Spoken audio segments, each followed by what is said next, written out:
Abraham Lincoln remained without a beard until the age of 51. And then he received a letter from a little girl in New York, upper state New York, called Grace Bedell, who wrote him that if he would grow whiskers, he'd be much more handsome, and perhaps she could get her brothers to vote for him. So somewhere in October, November of 1860, he began growing his whiskers for the first time. And when he visited upstate New York on his way to be President of the United States, he stopped in her town and called her name, and they handed her to him, to the platform, hand over hand over hand. And she had a whole bunch of flowers in her hands, and she was going to give them to him. He leaned down and said, "Grace, I grew these for you," and kissed her on the cheek. She was so excited, and when she got home, she still had the stems, but she had forgot to give him the flowers. And so there was a high demand for pictures of Lincoln with his whiskers. But this picture really was a picture without whiskers. So they just simply put whiskers on an unbearded picture and sold it as Lincoln with his beard. This is the White House reception in 1864. And then we have a picture of the White House in 1860s. That's what it looked like during the time of the Lincoln administration. On the right-hand side, the second floor, you have the presidential offices. The two windows in the middle are Lincoln's own private office on the second floor. The window to the right belongs to his secretary's office, John Nicolay, and the window to the left of the two is the reception room where people waited to see the President of the United States. Notice the balcony is missing from Truman's days in 1948. It is the White House without the Truman balcony. This is the New York Times of April 20, 1865, reporting the funeral in the East Room of the White House. This is a major report by the Times, and you'll notice how many columns are devoted to it.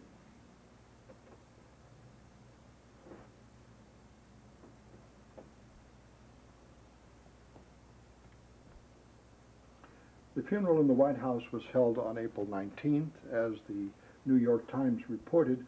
This is the Philadelphia Inquirer, April 20th paper, reporting the same funeral that was held in the White House.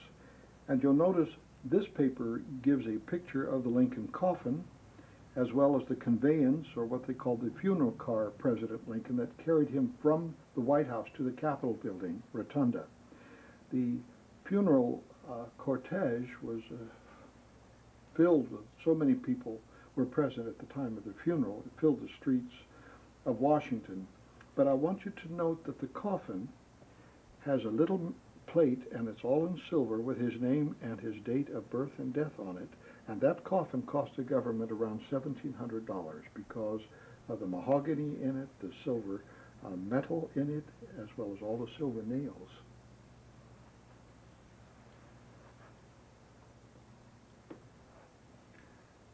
It's a picture of the Ford's Theater, Washington, D.C., where the assassination occurred. And this is how it is draped at the time of the funeral in Washington.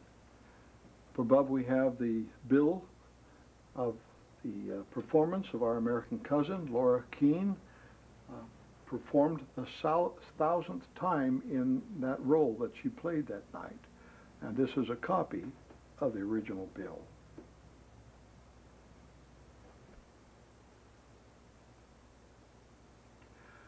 This is the funeral of President Lincoln in Independence Hall in Philadelphia, Pennsylvania. And you'll notice the large room, the president's remains. But behind the remains is the Liberty Bell, which was present at the time of his funeral. Below it is the presidential car, and the president's coffin rests here in the middle of the car as it journeyed from Washington, D.C., 1,700 miles all the way to Springfield, Illinois for final burial. This could be called the funeral edition of Harper's Weekly. Many etchings of the death and funeral of the president are here. It was this etching of the funeral in New York City which aided me and my memory when I found the last photograph taken in 1952, because the scene of the funeral in New York City Hall is portrayed in this weekly. And because at 14 I owned this, I could identify the last photograph taken of the dead president. This is a picture of Lincoln and his son Tad at Brady's studio in Washington, D.C. They're looking at a photo album. This was taken February 9, 1864.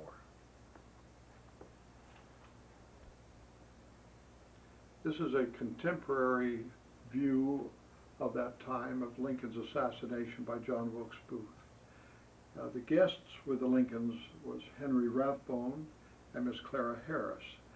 They were guests of the Lincolns that night, and after Booth shot the president, he went around Mrs. Lincoln, and Rathbone tried to grab him by his coattails and prevented him from leaping quickly. But as he leaped from the box, he jumped 12 feet to the stage, and he broke his left leg, just above the ankle actually, and that's a portrait of their portrayal of his leap. They carried his body, suffering body, across the street to the Peterson house, and there, surrounded by so many more people than the room could contain, Abraham Lincoln lingered until 7:22 and 10 seconds passed. And in that particular picture, they have Mrs. Lincoln weeping, and they have also a picture of his son Robert Todd, whose back is turned, weeping on the shoulders of the senator from Massachusetts, Charles Sumner, and the minister, Reverend Gurley, is standing just behind Mary Lincoln. We have the funeral train, and we have the funeral car. It was a 1,700-mile funeral across the whole country. The president was shot on the 14th, died the 15th, was embalmed that very day, and was not buried till May 4th, and it was an open coffin funeral across the whole country.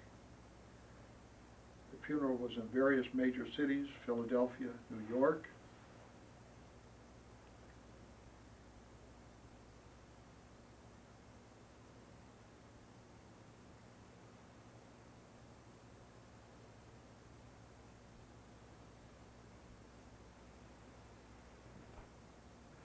This is the funeral car that was designed for his funeral in Philadelphia, April 22nd. After that, just a few days, on April 26th, John Wilkes Booth was surrounded at Garrett's farm in a tobacco barn and was shot by Boston Corbett and died 2 hours later. Meanwhile, the Lincoln funeral is continuing across the country after the death of his assassin, as it went on to Columbus, Ohio, and the year was 1865 again, and the date is in the April 20s. And then into Chicago, May 2 and 3 of 1865. The building in which his body rested for the funeral in Chicago burned in the Chicago fire in 1871, so that building was consumed by fire not many years later. The funeral arrived in Springfield, and on May 4th, 1865, the body was put in the public receiving vault, and that's a picture of the people gathering on the hillside, and the president's body was about to arrive. The present Lincoln tomb stands right above that receiving vault on that hill at the very top today.